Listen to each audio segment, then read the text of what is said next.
Good morning, everybody, and welcome to Community Corner. I am here today with Tamara Kucik, team leader of the Tamara Kucik team, an associate with Real Living at Home brokerage, and she is licensed in D.C., Maryland, and now Delaware. Yes. Tamara, thank you so much for joining us today. We appreciate it. This series is meant to be an educational experience for other real estate professionals.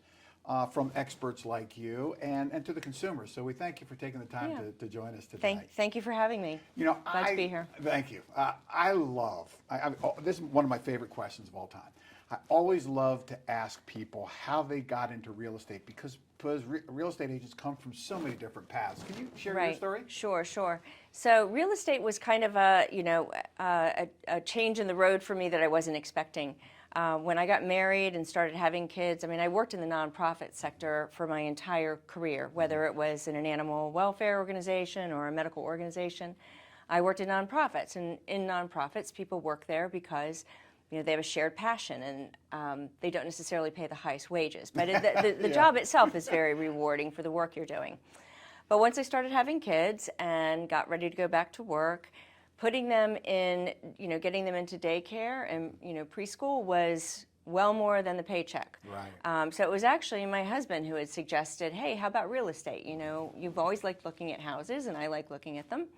And I thought, well, it seems like it could be a good fit. It's the pay could be better, and certainly had the flexibility. So I thought, I'll give it a year and see how it goes. That's great. And here you are, and 22 years later. Yes, it's stuck. Working in 3 different jurisdictions and highly successful and a great team leader. And I love to hear those stories. And it's all about, because whatever success happens is what you put into it, right? Yes. Yeah. And I think I really like that aspect of it, that you got out of it what you put into it.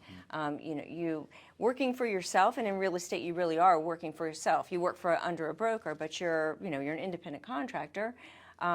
People sometimes think, working for myself, I'm going to have all this time off. No, you end up working way more, but you at least get to decide when you work. Right. So. And I have this saying, you're a sum of all your experiences. Share with us how you approach real estate based on some of the things that you brought with you from the nonprofit world. Yes. Well, I think the first step is, taking a step back and listening. It's very easy to walk into an interview and start talking and, rolling off what you do and giving them answers and solutions and what have you. But I think it's really important to first take a step back and just listen to what it is that's important to them. Because people often make the assumption that getting the most money for their house is everyone's priority. And certainly it's what a lot of people want, but it isn't always their most important thing. Right. The process is important to them. So I think that's the first thing, is listening to them. And in the nonprofit sector, you did need to do that. You needed to collaborate with people. You didn't work in a vacuum. You were always working as groups together with a shared common goal, whatever that was in that particular nonprofit. So I think that was the most important thing that I brought from the nonprofit sector was, listening, actively listening to what the concerns are. And you raise a good point about collaboration, because as buyer agency developed in the early 90s, a lot of realtors thought they had to be 100% advocate for their client. Yeah, I get that, but yes, almost to the detriment of the transaction. They sort of let their ego get in the way, and this collaborative approach, I've found in being at the table so many years that the most successful agents and the agents people like to work with the most are those people that think about the collaborative effort. And can you share a little bit more about that thought process in terms of what winning is really about in a deal? Right. Well, winning ultimately is accomplishing your client's goals. Right. Yeah. And in this business, and I think in any business where you're self-employed, you're very vested in the transaction. You're vested in your clients' their interests, and there's a sense of pride and loyalty to protecting your client. You have to be really careful. I made the mistake myself. That's how I recognized it later down the road.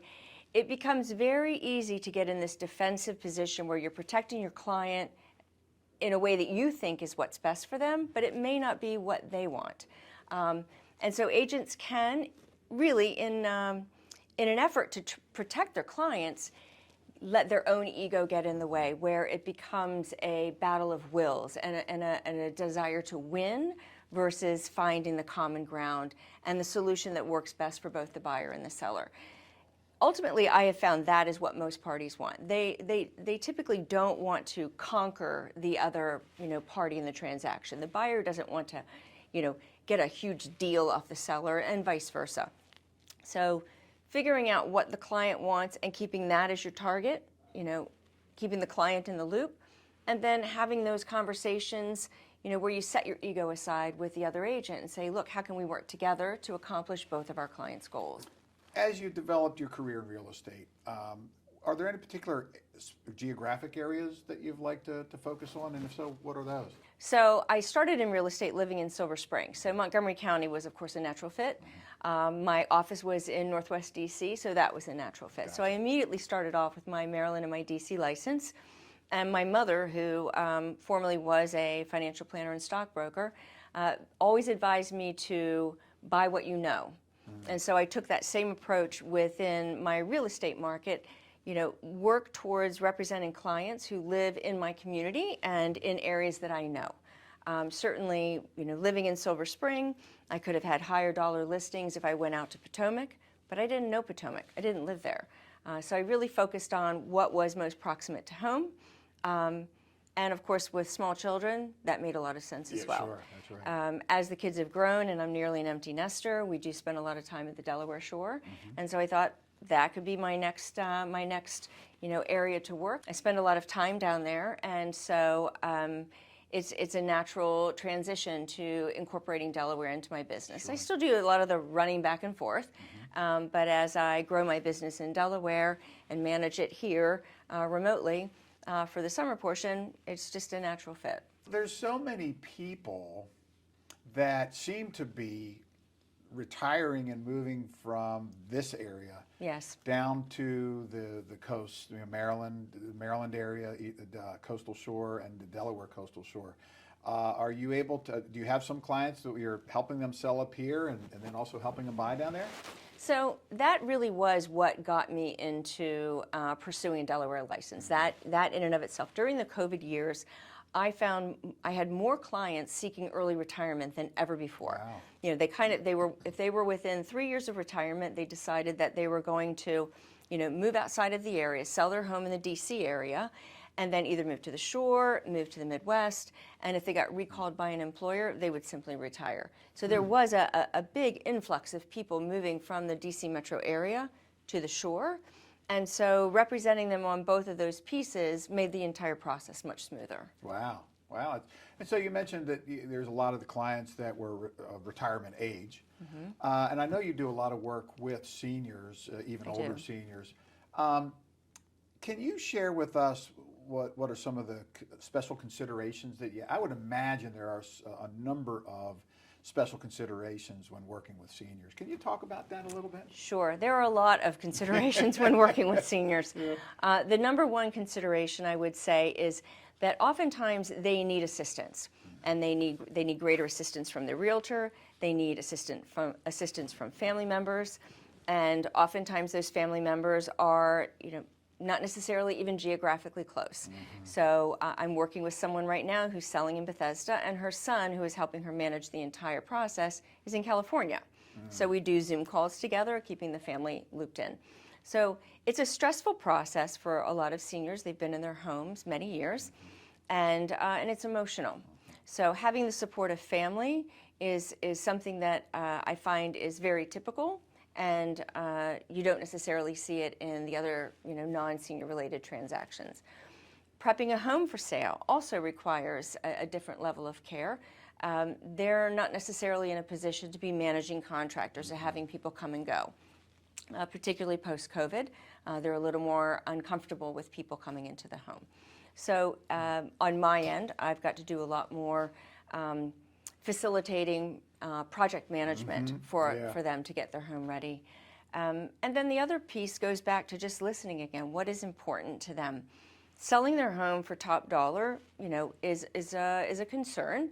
But when you have someone who's been in their home for 50 years and what they're going to be paying in capital gains, making that extra $500 isn't the be-all end-all to them. If they can have something else in that transaction that makes life smoother, say not having to deal with any repairs, or having some extra time to move out after closing, those are things that are important. So hearing what's important to them to make the process smoother for them is really the key in working with seniors. Yeah. And you mentioned that you have to deal with other family members at the time you gave that example. I would imagine there are some circumstances where there are a number of children that all want to get involved, and there might be too many soups in the kitchen. How do you deal with that? Yeah, I have run into that more than once, and generally what I will explain to the group is I'm happy to have those conversations with everyone. I'm happy to fill everybody in on all of the different things that are going on in the transaction or the home preparation. But I want them to delegate one person within the group that can be a decision maker, or that person who is my point person that I'm going to convey what I need, and they can go back to the group and sort that out. Otherwise, I am then in the middle of, lots of conversations that I can't really provide an answer to. That's something they need to work out. And it's oftentimes better for them to have that privacy and work it out amongst themselves and then bring it back to me. Yeah. So you talked about balancing the seller's financial interests with other interests. How do you discern that? How do you bring that out of somebody, and then how do you share that with the family, because the family wants to be part of that, and some of them might even be involved in the financial caretaking of the parent. How does that all come together, and how do you focus on making sure that happens the right way? I think it's asking that question at the very beginning. What is most important to you? And I'll often phrase that question as, what is most important to you? Obviously, getting as much money as you can for your home is going to be important to you. But what else matters to you? Most of the time with my seniors, it's having someone else handle everything. They're gonna pick up their stuff. They're gonna move out to the retirement community that they're going to, or to a family member's home. And then what happens with what's left in the house? So I tend to work with a wider circle. One of my former admins is responsible there for setting up all of the moves. So I will work with a wider circle to get things that have additional life left in them donated and get the receipts to the seller. And then I have contractors that will come in and take anything that can't be donated or it doesn't have any further life in it, so that it's recycled or goes to the waste transfer station. Then work with contractors to get whatever minimal work needs to be done, painting. But really, I act as a project manager for them on those things. That's one of the things that I hear over and over again is the ease of that process. Running net sheets for them to show them what the difference is going to be between getting $800 for your house or $810, and then talking to them about what is involved if they want to hit that higher number. Here's what has to happen. Is it worth it? So just sort of talking them through, what that process looks like. So asking the seller right up front what is most important to them. I assume that price is important. I do try to get them to focus on the net, though. Don't focus on the highest selling price. Focus on the net. We can put $100,000 into the house, and then you'll get $80,000 more. That's a higher selling price, but it's not going to improve your net, and it's going to create, more work or more, stress or what have you. Right. So, yeah, I generally ask them, and oftentimes they can tell me. If they can't tell me, or they tell me something that they think is important, and then in my subsequent conversations, I begin to hear, okay, now they're speaking to this, I'll reiterate to them, okay, it sounds like getting a good price is important to you, but it also sounds to me that you don't want to lay out too much cash up front. So how can we balance what you spend, what you'll get, and then put that in front of them. They ultimately make the decisions, and I often tell all of my clients, you will make all the decisions. I'm just going to be the information gatherer, and I'm going to interpret that information and give you guidance. But ultimately, it's your home. You're going to make the decisions. Yeah. And then I'll oftentimes add, I will let you know if you're going to do something that you're going to hurt yourself. Okay. If you're going to make a decision that I think is going to hurt you, I'm going to let you know. But ultimately, if you want to make a decision that's going to hurt you, that's your choice. Yeah, right. So all of that activity must take a lot of patience on your part. It does. It does take some patience, and that's probably where I excel best with my clients. Having a nonprofit background, things move slowly. So I bring that experience forward into real estate and let my clients know that they're not going to be rushed through this process. I want them to have all the information that I have. My feeling is if they are working with the information I'm working with, we will come to the same conclusion on price, on preparation, all those different things that are, up in the air in getting a home ready. And sometimes it simply requires explaining something in a different way, asking questions to make sure they're understanding. Many of my clients haven't sold a home in 50 years, if ever. Yeah. It's their first home sale. So it is a confusing process, and they need to ask questions multiple times. Sometimes when there are family members, I'm going to have to answer it multiple times because the schedules don't align. Right. So yeah, I think it's just, again, trying to make sure that they're getting the information in a way that they, truly are grasping and understanding, so that they feel engaged in the process. It needs to be a collaborative effort. It's their home. They know that home better than I do. I know the market, but they bring information to the table too, and I think all of that information is relevant and should be considered. That's great. So switching gears a little bit, what do you like about the industry after you've been in it for 22 years? Yeah, hands down problem solving. Every transaction, every buyer I'm working with, every seller that I'm working with brings different things to the table in terms of their needs, personality. And so trying to figure out what they're looking for, what they want out of it. They can't always articulate that. And then how I'm going to get that for them is what I really enjoy. It's, every project management has been sort of the common theme throughout my various jobs over the years. And so I like that process, that overall process of figuring out what the problem is, how do you fix it, and then implementing it. And it's really rewarding to work with the people too. They so appreciate what you're doing for them, particularly when they have a hand in the process and they are feeling like they are, somewhat in control and are making the decisions as well. It's not just, being forced on them. That's great. Well, in addition to your great success with your clients and your customers, as we've talked about, you've also built a great team. You're a great team leader. Share with our audience how you have built your team, what's important to you in looking for team members, and important for you as the team leader.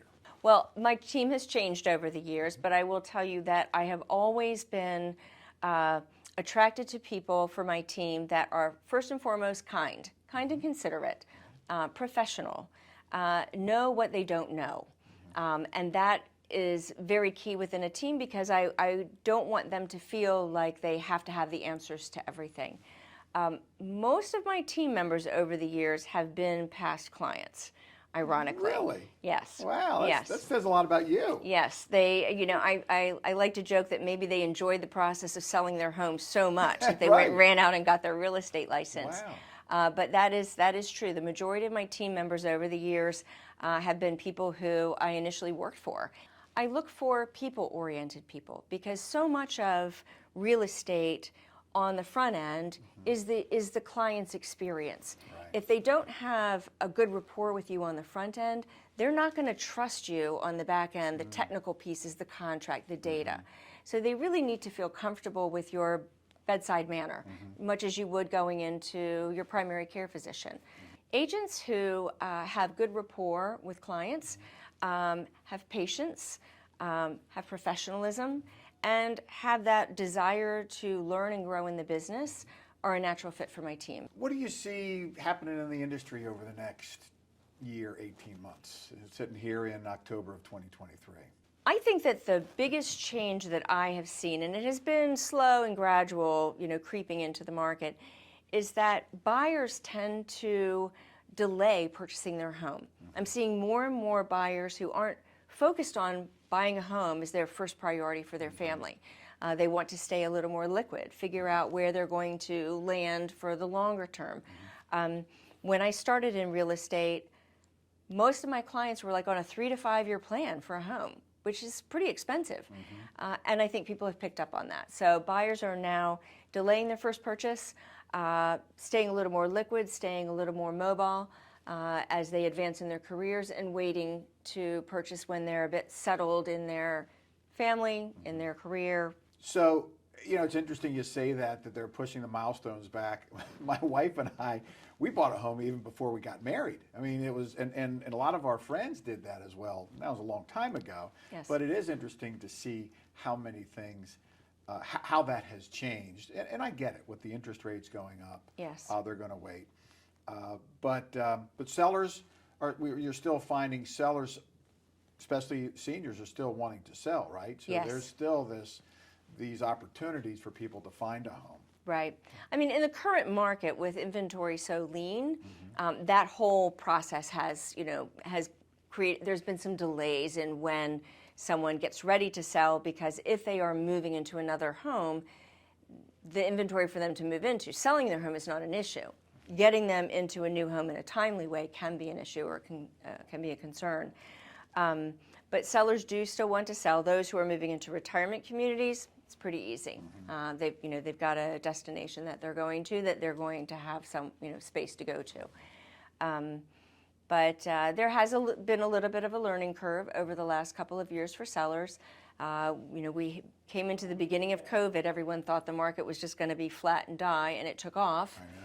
And now, as interest rates have crept up, it has slowly moved a little bit back. So setting those expectations and strategy for those who need to find another home has changed a bit. Yeah, wow. So you bring so much passion to your business, to your people, to your team, to your clients and customers. What do you like to do outside of real estate that keeps you going and keeps you so passionate? Well, I love to garden. I have a nice sized yard, and I have a neighbor who's very much into gardening, so we're always comparing notes, and she's often helping me. Connie's 80 years old, and she has got just a wealth of information about gardening. Hot yoga is my jam. This morning, 6 a.m. Wow. Yeah, it was a rude awakening to leave the house when it was dark and then actually arrive back home while it was still dark. After it's that time of year. It is.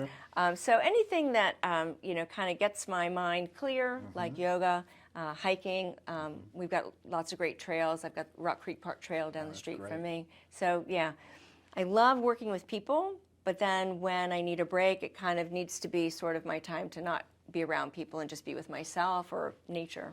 Yeah, you do a lot to support animals. I know Yes. you took a trip last year and you involved in helping wildlife a little bit. To talk about that and your care for wildlife. Yeah, so my very first nonprofit that I worked for was the Humane Society of the U.S. I'd been a flight attendant with U.S. Air and took a 70% pay cut to go work for the HSUS. At the time, I wasn't married and didn't have any children. So animal welfare has always been an interest of mine, but again, it doesn't pay particularly well. So I got into real estate. Last year, I went to the Canary Islands. I went to an equine rescue there in Tenerife. So their mission is equine rescue, but they have everything from guinea pigs to large pigs, goats, llamas, sheep, everything. So I worked there totally off the grid. It was quite an interesting experience. No Wi-Fi. Wi-Fi was shut off at 9 o'clock to preserve whatever the solar panels had brought in for the next morning. Wow. Cold showers. You're kind of in the desert, so it's not too cold, but and not too bad if you're in the desert. Not too bad if you're in the desert. It was very different. It was a very different experience, but it was really rewarding because I was surrounded again by people who had a common interest and a common passion in animal welfare. And for me, being able to be surrounded by all these animals was a great, it was a great experience. Wow, good for you. You bring so much to the industry. Had the opportunity to work with you for years, and it's been a pleasure. And it's been a pleasure watching you grow as a professional. Thank you. And as a team leader, and just congratulations on all that great success and much more in Delaware. It sounds like you're going to be spending more time down there, and that's a good place to be. I sure am planning on it. Absolutely.